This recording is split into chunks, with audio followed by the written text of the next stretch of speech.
내 처지는 특별히 더 힘들었다. 정신이 성숙한 사람한테는 내 책이 너무 힘겹고 성가신 것이었을 테니까 말이다. 물론 나는 그 책 덕분에 꽤 그럴싸한 친분을 얻을 수 있었다. 아까 말한 문학의 여자들이나 다수 대중을 대표하는 자들이 만일 자기들은 꿈에도 볼 수 없는 극소수 사람들이 모인 자리에서 내가 어떤 대우를 받았는지 알게 된다면 사람들한테 칭송받고 존중받는 인물들로부터 내가 얼마나 칭송받고 존중받았는지 알게 된다면 그리고 그곳에서 우리가 얼마나 탁월한 지적 대화를 나누었는지를 알게 된다면 아마도 바닥에 엎드려 내 발을 핥아댈 것이다. 하지만 다른 한편으로 내 책에는 일종의 미성숙이, 그러니까 친근감을 허용하고 이도 저도 아닌 평균치의 사람들의 마음을 끄는, 이들은 사실 어정쩡한 지식인들 중에서 가장 가증스러운 부류다. 무언가가 있었다. 말하자면 아직 발육이 완성되지 않은 성숙기가 아류 문화계를 유혹하는 셈이다. 아마도 내 책은 아둔한 사람들이 보기에는 너무 섬세했고 하지만 겉으로 드러나는 심각한 밖에 보지 못하는 사람들에게는 너무 저급하고 허황되어 보였을 것이다. 모두가 경의를 표하면서 나를 기리는 지극히 성스러운 모임을 마치고 나오는 길에 하찮은 기사 부인이나 여자 하숙생을 만난 적도 몇 번 있었다. 그럴 때면 그들은 마치 내가 식구라도 되는 양 거침없이 대했다. 어깨를 툭 치면서 야 유조 안녕 멍청이 넌 아직 더 커야 돼 라고 큰 소리로 말했던 것이다. 그러니까 어떤 사람들은 내가 똑똑하다고 생각했고 어떤 사람은 멍청이라고 여겼다. 어떤 사람들은 날 중요한 인물로 대했고 어떤 사람들은 보잘것없는 인간으로 대했다. 또 어떤 사람은 내가 평범하다고 생각했고 또 어떤 사람은 귀족적이라고 생각했다. 우월함과 열등함 사이에서 난 상황에 따라 이 사람들과도 친하고 저 사람들과도 친하게 지내면서 존경을 받다가 멸시받고 영예를 누리다가 경멸당하고 능력 있는 사람이었다가 무능한 사람이 되었다. 결국 그냥 조용히 집에 있을 때보다 더 심각하게 내 삶이 찢어져 버린 것이다. 나 자신도 내가 어느 쪽인지 알 수 없었다. 날 좋게 생각하는 사람들 쪽인가, 그렇지 않은 사람들 쪽인가. 여기서 내가 던진 최악의 수는 바로 어정쩡한 지식인 떼거리를 그 누구보다도 싫어하던 내가, 정말 끔찍이도 싫어하던 내가 바로 그들과 같은 쪽에 선 것이다. 그렇게 나는 엘리트 집단과 귀족 집단에 맞섰다. 나를 반겨주며 활짝 벌린 팔을 멀리하고 거친 발들이 있는 쪽으로 나를 그저 풋내기로 여기는 사람들에게로 다가선 것이다. 사실 한 인간의 앞날에서 그 변화 과정에 결정적인 영향을 끼치는 것은 바로 무엇이 그 행동과 처신의 기준이 되느냐 하는 것이라고 말할 수 있다. 행동을 할 때, 말을 할 때, 별난 기벽을 보일 때, 글을 쓸 때, 매번 성숙한 어른들과 분명하고 고정된 생각들만을 염두에 두는가 아니면 정반대로 우글거리는 떼거리, 미성숙한 자들, 코올리게 아이들, 하숙생들, 지주들, 시골 사람들, 문화계의 잘난 여자들, 광고업자나 연속극 작가들의 생각이 몰래 엿보다가 마치 덩굴 식물이나 아프리카 칡처럼 엉켜붙어서 우리를 꼼짝할 수 없게 만드는 혼란스럽고 수상쩍은 아류 문화계의 생각에 사로잡혀 있는가에 따라 다른 것이다. 나는 다 완성되지 못한 사람들의 미완의 우주를 단 한순간도 잊을 수 없었다. 너무도 겁이 났고 끔찍하게 혐오스러웠고 늪에 이끼 같은 녹색을 떠올리기만 해도 몸서리 쳤지만 그로부터 벗어날 수가 없었다. 뱀에게 넋을 잃은 한 마리 새처럼 그렇게 매료되어 있었던 것이다. 마치 악령이 나를 미성숙으로 밀고 가는 것 같았다. 나는 이렇게 순리를 거스르며 낮은 쪽에 애착을 느꼈다. 풋내기 모습을 하고 낮은 쪽에 잡혀 있었다. 사실 나는 온전히 내 힘만으로는 단 한순간도 이성적으로 말할 수 없었다.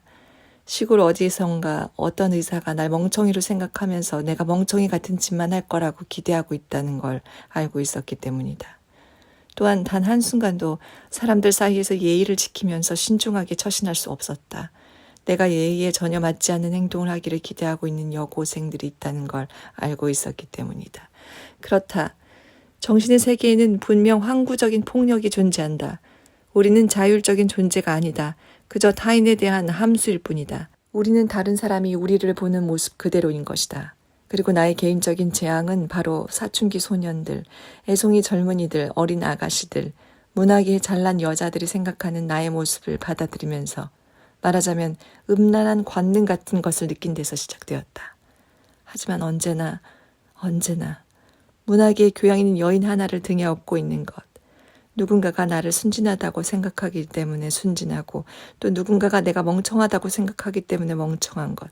어떤 천둥 벌거숭이 같은 젊은이가 나를 미성숙에 밀어넣어 빠뜨리기 때문에 천둥 벌거숭이가 되는 것. 이것은 무척이나 화가 나는 일이다. 진정 그렇지만이라는 말마저 없었더라면 어쩔 뻔했는가. 바로 이 짧은 말이 그나마 우리를 살아갈 수 있게 해주는 것이다.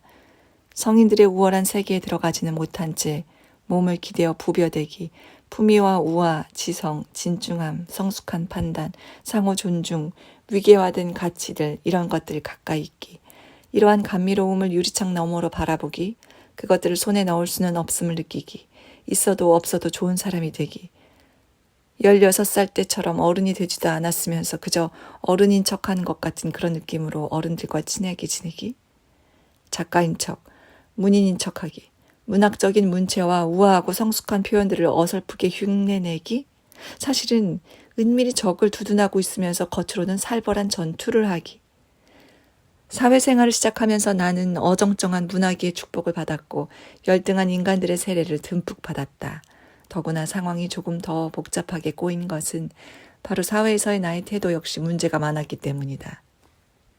난 그 어정쩡한 문학의 밝은 불빛 앞에서 어리둥절하고 초라하고 흐리멍텅하고 넋이 나간 상태였다. 잘난 척하느라 그랬는지 아니면 겁이 나서 그랬는지는 모르겠지만 여하튼 왠지 모르게 서툴러서 도대체 성숙한 세계와 정상적으로 접촉할 수가 없었다. 한 번은 재치 있게 아부를 늘어놓으며 접근하는 사람을 겁에 질려 꼬집어 버린 적도 있었다. 나는 그 타고난 우아한 문인들, 이 세상에 나오기 전부터 이미 우월한 운명이 주어진 그 사람들이 부러웠다. 누가 뒤에서 바늘로 찌르기라도 하는 것처럼 그저 높은 곳으로만 걸어가는 그런 영혼을 가진 자들 말이다. 잔뜩 무게를 잡는 영혼을 가진 근엄한 작가들. 마치 애초에 그렇게 태어난 듯 조금도 어색하지 않게 창조적 노력을 쏟아부으며 영원히 축성된 높디 높은 개념들의 수준에서 작업을 하는, 그래서 신마저도 그들의 눈에는 도무지 고귀하지 않고 그저 평범한 존재로 보이는 그런 영혼을 가진 근엄한 작가들 말이다. 그냥 누구라도 사랑에 관한 소설을 쓰고 박해받는 자들을 위해서 싸우는 투사가 될 수 없는 걸까? 시를 쓰고 시에 눈부신 미래를 믿는 시인이 될 수 없는 걸까? 재능이 뛰어나고 그래서 그 뛰어난 정신으로 재능 없는 사람들의 정신을 먹여 살리고 지탱할 수는 없는 걸까? 사실 아무리 고통스럽다 해도 희생이 따른다 해도 자기 스스로 재물이 된다 해도 그것이 언제나 우월한 수준에서 너무도 고상하고 너무도 어른다운 틀 아래서 하는 것이라면 진정 즐거운 일이 아니겠는가. 수천 년을 이어져 온 문화제도의 덕으로 먹고 살면서 마치 은행에 푼돈을 저금해 놓았을 때처럼 마음을 놓고 그렇게 만족을 얻고 또 다른 사람에게 만족을 주는 거 말이다. 하지만 불행하게도 난 풋내기였고 바로 이 풋내기들의 부류가 나에게는 유일한 문화제도였다. 결국 난 이중으로 제한받고 갇힌 셈이다. 나 자신의 과거, 그러니까 잊을 수 없는 유년기가 나를 제한하고 가두어 버렸고 또 사람들이 나에 대해 갖는 유치한 상상, 그러니까 사람들이 나를 바라보는 눈 속에서 아주 우스꽝스럽게 변해버린 내 모습이 또 나를 제한하고 가두어 버렸다. 말하자면 난 덜 여문 식물이었다. 그렇다. 범불숲 깊숙한 곳에서 길을 잃고 헤매는 곤충이었다.